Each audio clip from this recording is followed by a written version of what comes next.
Ces textes précisent la distinction qu'il convient de faire entre la créature et la lumière. Cette dernière est représentative du luminaire. Quand on observe une lumière, on peut en déduire qu'il existe un luminaire. À l'opposé, la créature n'établit pas l'existence d'un créateur, bien plus. Elle l'occulte et le voile.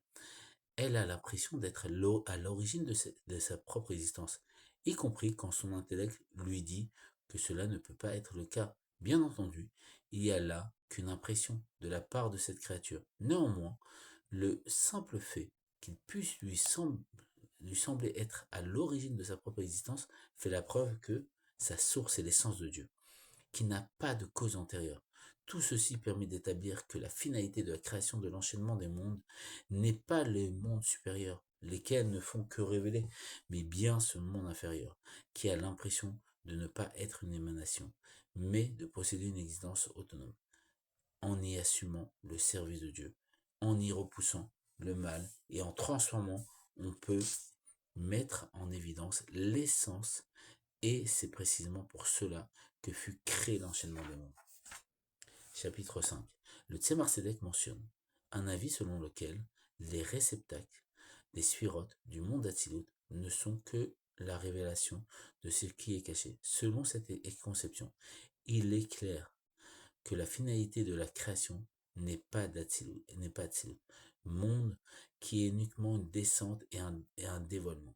Il rapporte en outre un second avis, considérant que ces réceptacles sont une création à partir du néant, mais différents textes établissent qu'il ne s'agit pas là, à proprement parler, d'une création ex nihilo, que cette expression est employée uniquement par rapport à la lumière. En effet, la source des réceptacles est la Reshima, la trace, qui constitue effectivement un voile de leur existence, et donc, ouais, et donc également issus de ce voile. De ce fait, ils sont bien créés à partir du néant, par rapport à la lumière. À l'opposé, par rapport à la Reshima, ils ne sont effectivement que la révélation de ce qui était occulté au préalable. Il résulte de tout cela que les mondes supérieurs ne peuvent pas être la finalité de la création.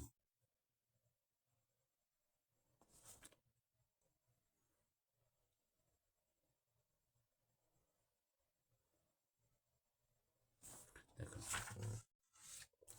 Celle-ci est en fait le monde matériel dans lequel il est possible de repousser le mal et de le transformer. Certes, en accomplissant les mitzvot, nous révélons des lumières supplémentaires dans le monde d'Atsilut, et dès lors, comment prétendre que l'objectif final est uniquement ce monde matériel? Le Rabbi Maharash apporte à cette question la réponse suivante. À l'heure actuelle, ces lumières sont comme déposées dans un coffret. Elles ne servent pas au monde Atsilut lui-même, et elles ne s'y révèlent pas. Elles sont conçues pour ce monde matériel. De ce fait, le Rabbi Rachab interprète l'affirmation selon laquelle il est impossible de considérer la finalité de la création et les mondes supérieurs, qui ne sont qu'une descente de sa lumière, de la manière suivante. Ces mondes supérieurs ne font que dévoiler ce qui est intrinsèquement une chute. De fait, l'essence ne s'y dévoile pas. La finalité ultime est donc bien ce monde matériel et inférieur. En effet, Dieu a voulu qu'un plaisir lui soit procuré en repoussant l'autre côté, en transformant l'obscurité en lumière. Le rabbi explique dans son discours chassidique que le service de Dieu a pour seul objet de transformer la folie de l'autre côté en folie du domaine de la sainteté. D'accord.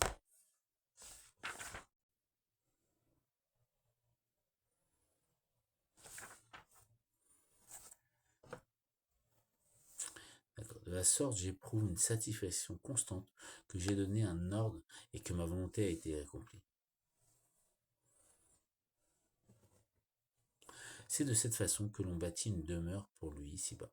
Et tout comme un homme réside dans sa maison par, par l'essence même de sa personnalité, la demeure divine au sein des créatures inférieures n'est pas faite de simples dévoilements.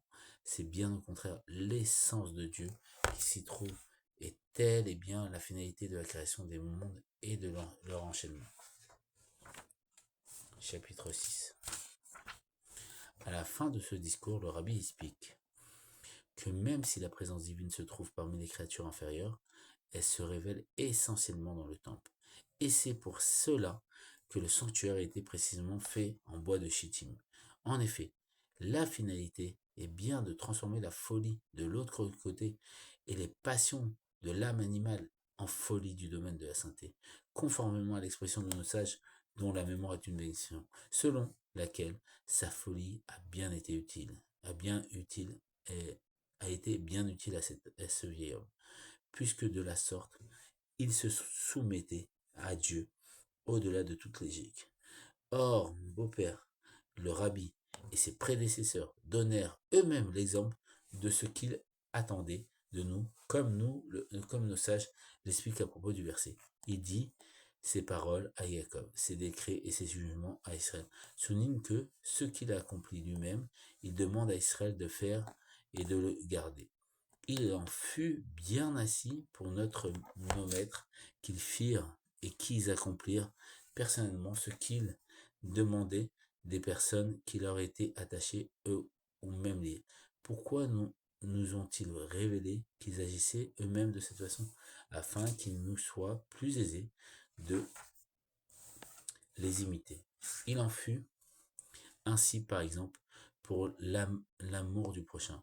On connaît de nombreux récits de notre maître en la matière. Ainsi, l'Admorazakel interrompit sa prière et il partit couper du bois et faire cuire une soupe. Tout dont il nourrit lui-même une femme qui venait d'enfanter car il n'y avait chez elle personne pour le faire. Et c'était le jour de Yom Kippour. Quelqu'un fut reçu par l'Admoramsei et il se lamenta à propos de ce dont les jeunes gens ont coutume de se plaindre. L'Admoramsei découvrit son bras et lui dit: Voici ma peau, c'est desséché sur mon corps à cause de tes fautes de jeunesse. Chacun comprend bien la grandeur et l'élévation de l'Admoramsei. La distance qui séparait de personnes commettant de telles fautes. Malgré cela, il était lié à elle au point que, constatant chez elle des éléments indésirables, son état de santé s'en trouve considérablement affaibli et sa peau se dessécha.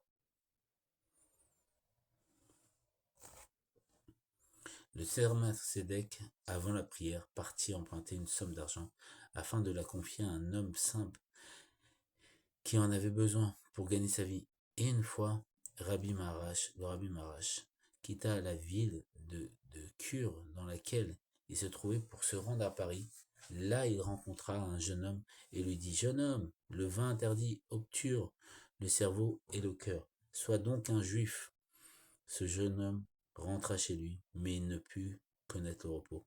Il se rendit ensuite chez le Rabbi Maharash, se repentit, et il fut à l'origine de toute une famille craignant la parole de Dieu.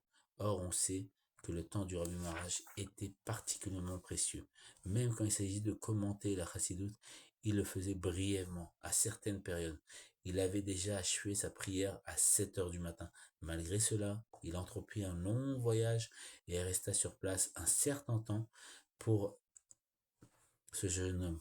Quand le Rabbi Rachab prit la direction des Chassidim, un nouveau décret venait d'être édicté à l'encontre des Juifs, et il fallait de ce fait se rendre à Moscou. Son grand frère le Raza, qui parlait couramment plusieurs langues, lui dit: Ton temps est précieux, et tu ne maîtrises pas bien le russe. En eau, tu dois encore te trouver des relations. Je m'y rendrai donc à ta place, et j'agirai conformément à tes directives. Mais le Rabbi Rachab n'accepta pas cette proposition. Il partit lui-même, et il courut et connut le succès. On rapporte également différents récits concernant mon beau-père, le rabbi, qui s'efforça de rendre des services, y compris à titre individuel, spirituellement ou matériellement. Il s'investit en cela, non seulement physiquement, mais aussi moralement. Or, celui qui prodiguait le bien n'était en aucune façon ton ami dans la Torah et les misotes. Il n'avait même rien de commun avec lui. Alors, on vient de finir le chapitre 6.